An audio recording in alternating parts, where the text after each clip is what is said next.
What's up guys, this is Balázs from Racing Brick. This is the well-known 76023 tumbler set from 2014. A cool looking display piece, but I don't suggest to touch it. I already made a video about it with a comparison to the 1989 Batmobile. So, why is it here again? Well, apparently this is tumbler season at LEGO, as there's not one, but two new editions of this iconic vehicle. Let's see which one wins. So, the first one will be available from the 1st of November, the new 76240 LEGO DC Batman Batmobile Tumbler. Links, prices and all the info is in my blog post, click on the link in the top right corner for it. You might think the black 18 Plus design will totally work this time, but honestly I still prefer the previous version's mood, it was way cooler. We have the tumbler at the front, a backside view on the back of the box, a photo of the original and some additional details. Now let's open the box. It is not fully packed, we have 18 numbered bags with a pretty uneven distribution, like 4 number 1 bags but only 1 bag per step between 5 and 10. There's an unnumbered bag with the rims and the UCS plate, a whole bunch of tires and a manual in a paper bag. Yes, here is the manual, and we get a sticker sheet as well. Actually there are 2 sticker sheets and the first big disappointment. I get it, this sticker is different, I guess it has a transparent background so it had to be produced separately, but really, no one thought that this tiny sticker will be smashed by the huge manual in that bag. Isn't there any proper way to protect it? Come on LEGO, you can do better than this. The manual is one thick book compared to the multiple thinner ones of the previous version. It has some extra information at the beginning, the old one did not have this. An interesting detail, although the set is called Batman Batmobile Tumbler, the term tumbler does not appear in the text, they only refer to the vehicle as the Batmobile. Apparently the designers did not want to simply copy-paste and fine-tune the previous version, but they tried to approach the details from scratch. I'm really curious to see how it worked. One unfortunate detail is already spoiled here, we don't get a functional steering. I was really hoping to see that being implemented. According to the designer, adding steering would have meant a more clunky profile. Well, since there's a good-looking fully RC version of the original with steering and suspension, I'm not 100% convinced, but that's what we get now. A few more details about the graphic design, a very serious Batman trying to get you in the proper mood, and we can start building. Here is the base, made mostly of studied Technic frames. Very similar to the original design, although as I see that one had those yellow pieces that are missing on the new one. Well, until this point I would say there are way more similarities than differences, the whole structure and concept seems to be almost identical.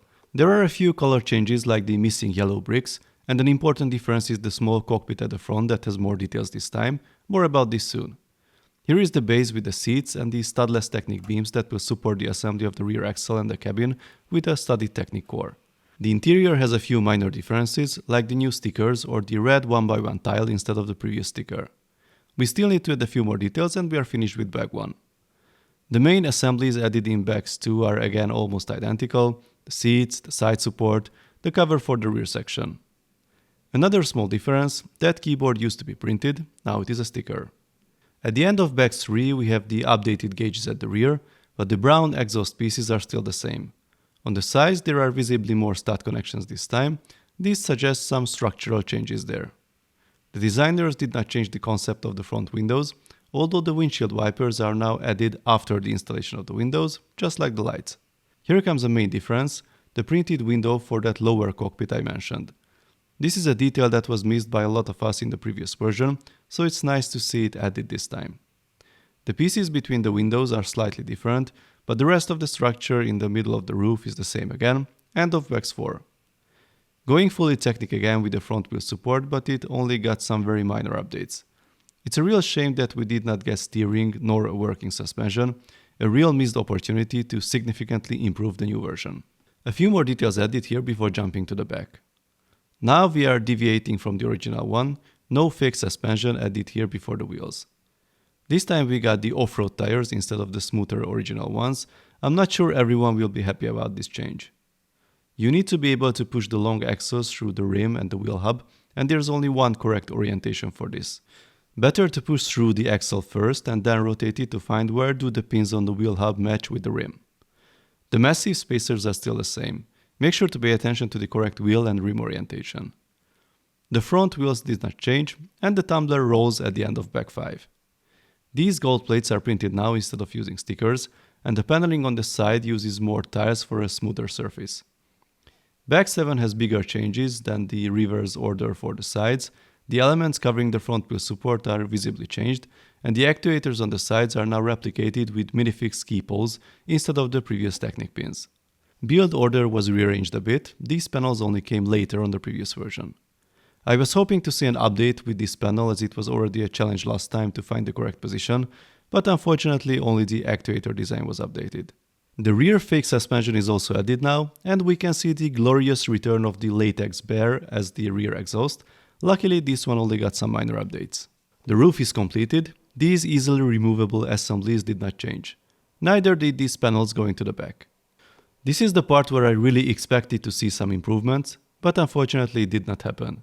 These fins look great and they replicate well the real ones, but they are very unstable and very easy to misalign or to knock off. The stand is something new that was not present in the original version. It has the UCS plate and it rotates. The minifigs now have a separate stand, very similar to the one built for the 1989 Batmobile. A quick comparison of the minifigs. The new updated versions obviously look better. Batman now has a leg print and Joker has printed arms as well. Now, I might be doing something wrong, but I can't make this stand work. The tumbler is very unstable on it. It's either totally unbalanced and the rear wheels touch the ground, either falls off when I try to rotate it. I double checked the instructions, but I think I built it correctly. Here's the problem. Due to the different beams used, the top of the stand that rotates is not totally horizontal, it's slightly angled. This means when I rotate the tumbler on it, it gets unbalanced and might fall off, or the heavier end simply touches the table. It's a pretty weird design choice. And here are the two tumblers side by side. You can judge yourself if it is really a revolution or just some evolution. Well, if you ask me, it's only the latter, and a barely visible one. Tons of things are exactly the same as you could see during the building process, and the stuff that changed does not necessarily make a big difference. The change of the rear wheels is the most recognizable one, and probably the most criticized one as well. If we check the original movie vehicle, the truth is somewhere between the two LEGO versions. It is not a tractor tire, but definitely not as smooth as the first version either. The rear wheels are wider, by the way, and the front wheels are closer to each other, but you can only see it if I put them side by side. It's quite interesting to see the updated panels on the front wheel support. I think the new studied version seems to be less authentic than the previous one. There are a lot of smaller changes that look definitely better, but that's mostly the result of 7 years of part development.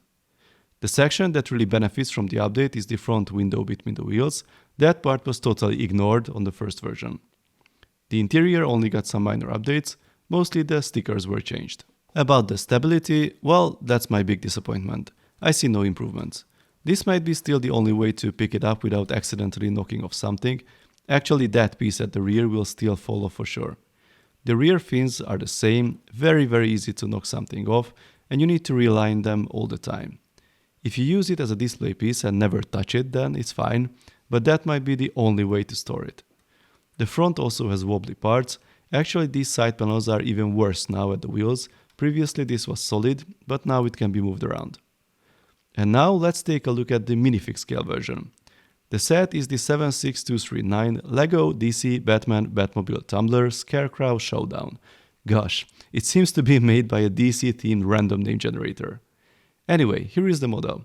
If you want to see a detailed building review of this one as well, then please let me know in the comments. So, this version is obviously less detailed, but I think the overall look and the main features are very good. We have everything here that is needed, the front and side windows with the covers, even that lower cockpit, the crazy angled panels, the rear exhaust and so on. It even has a functional shooter that the others don't have. The opening mechanism for the cabin is simple, not really like on the real deal, but at least it opens and it's not just a panel to remove. The side towards the rear wheel is missing that huge air intake, but probably that's the most obvious missing item. Unlike the big brothers, this one really meant to be played. It is sturdy enough for that. We get two minifigs with this set, Batman and Scarecrow. Batman even has that super scary face from the scene where Scarecrow is poisoned by his own gas. This is again something that might not be the perfect choice for an 8+ set. So, what is the verdict? Is the new tumbler worth it for 230 euros or dollars? Well, it depends. If you have the first one, then I would say no, unless you are a huge Batman nerd and you really have to have every single black LEGO set ever released. If you don't have that one, and you want a cool dark display piece, then it's definitely a better choice than the first one. There are some improvements, and you can still buy it new, which means it will be cheaper than the other one on the secondary market. One important remark: get a closed cabinet for it. As you see, it is virtually impossible to be cleaned properly, and you shouldn't touch it anyway, as something will fall off. But if you want a playable and cool looking tumbler and you don't have enough space for the big one, or you only want to spend $40 on it, then this one is the perfect choice. It has all the features to be instantly recognizable, true minifig scale to be playable. Honestly, for me, this one wins the battle.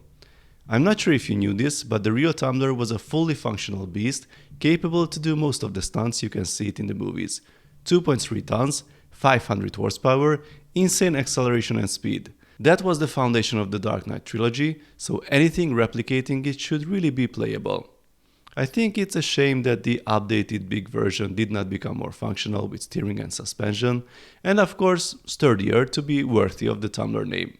Thankfully, we still have this one to play with. Please let me know your thoughts in the comments. If you like this video, then please give it a thumbs up. I also suggest to subscribe and tap that notification bell. Lots of LEGO reviews and LEGO RC videos are coming on this channel. See you next time, bye bye.